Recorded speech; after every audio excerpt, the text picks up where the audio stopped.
Yeah, well, as you know, it's always a challenge to play, on the road in the SEC, and we have a lot of respect for Arkansas's team. They play hard, they're tough.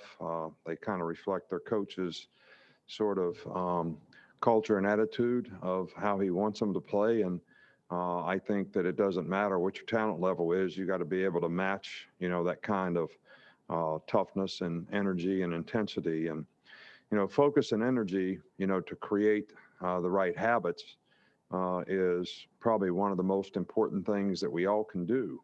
I mean, because let's face it, most of us have some bad habits, and we have to work really, really hard, whether it's, nutrition, whether it's conditioning, whether it's, how we practice, how we focus, whatever it is, to develop the kind of habits that are going to help us be successful. Because no matter what your vision is, no matter what your dream is, that's only going to take you so far.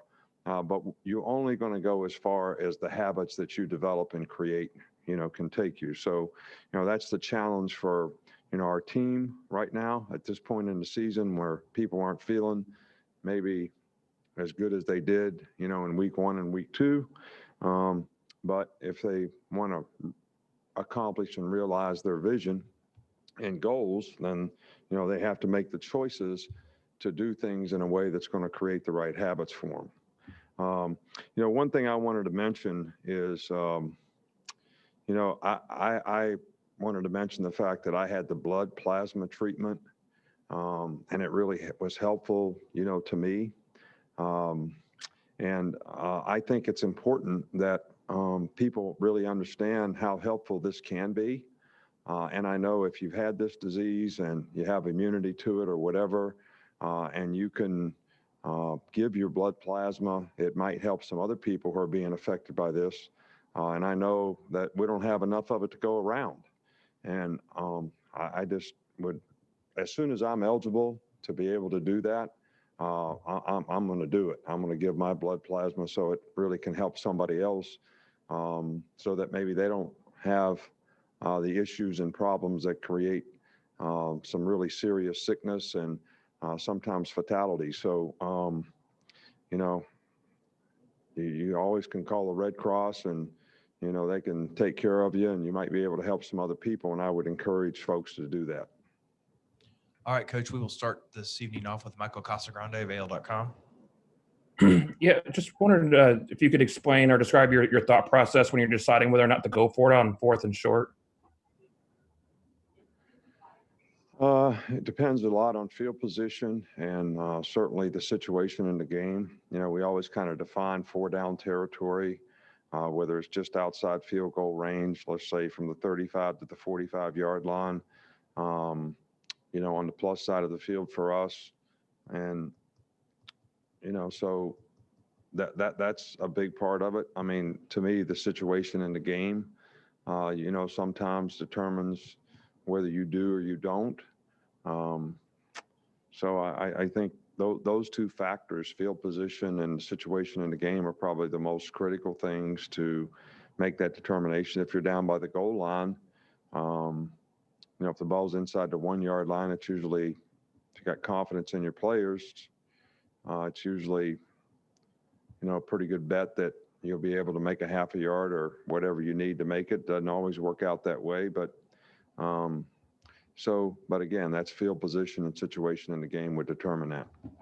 We'll go with Charlie Potter.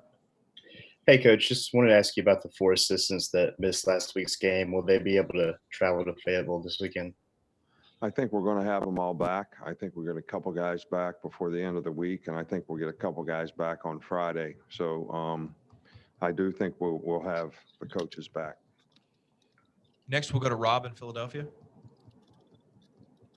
Go ahead and unmute yourself, Rob. Got it. Coach, thank you so much for taking the time. My question involves Jalen Hurts, who will be starting for the Eagles this week. Due to COVID, we haven't had a chance to meet him. It's all been virtual like this. So I really don't know much about him, haven't had a chance to talk to him other than these brief encounters. What can you tell us about his character, his leadership? And then he's walking into a unique situation where he's going to play for an established starter, and it's sort of a shoe on the other foot from what happened during his time with you guys. Can you talk to us a little bit about how he handled that situation? Thank you. Well, the guy's got great character. He's as fine a person as we've ever had in the program. He's a very good leader. He's a hard worker. He's well liked by his teammates. Winning was important to him, and he wanted to do whatever he had to do to, try to help his team have a chance to win. And, I think he probably went through a much more difficult circumstance here in terms of being 26-2 or whatever he was as a starter, and then somebody else starting in his place. And then he had to take that person's place in the SEC championship game and go in and win the game and come from behind, to do it. So he's been in a lot of tough circumstances, and he was very supportive. When he was the guy, he was supportive of the guy behind him. When that guy became the man, he was very supportive of him when he had to sit behind him. And he was also worked really hard in the backup role so that he could improve and get better, so that he would have a chance to play in the NFL someday. And he really took advantage of that. So when he went to Oklahoma, I thought he was a better passer and really did a lot of things really, really well. So this is as good a person, and I feel bad for you all in Philadelphia if you haven't had a chance to meet him, because he's a guy that's really easy to fall in love with, that's for sure, because he's a great person. He's got a great family. Coach, we'll go to Jeff Spiegel next.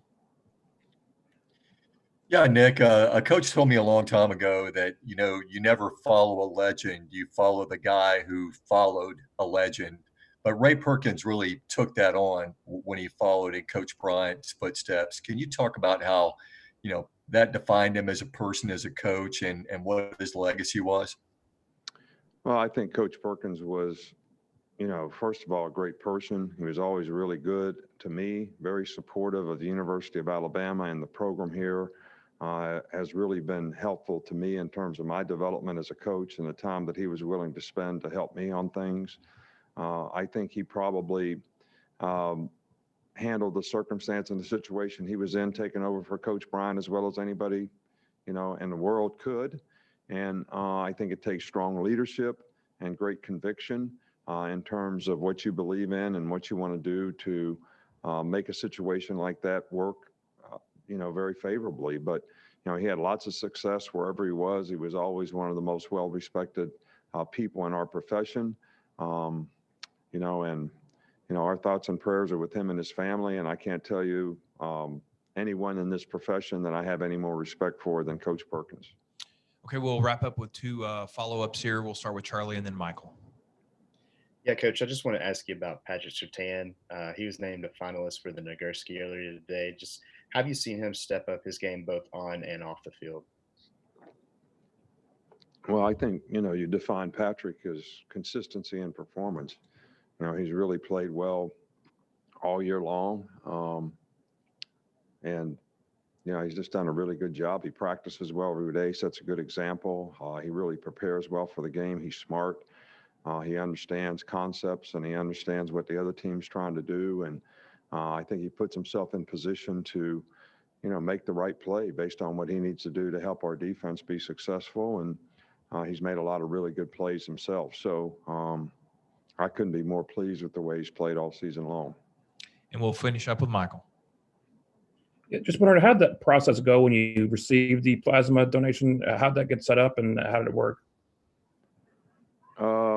Well, I just did what the doctors told me. So I went to the hospital and got the plasma treatment. I think it took, I think, I don't know, maybe 30 minutes to 45 minutes. And then you had to sit there for another hour or so to make sure you didn't have any reactions. And I did my tips and reminders that I always do when I was sitting in the hospital, and didn't really skip a beat.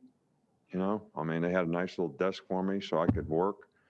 And, but I can tell you it worked wonders, and it was very, very effective, and I would recommend it. But I also think that I would recommend that we have a tremendous need, for that from people who have had it, who have immunities, that they could help other people. All right, Coach, thanks for your time. Thank you.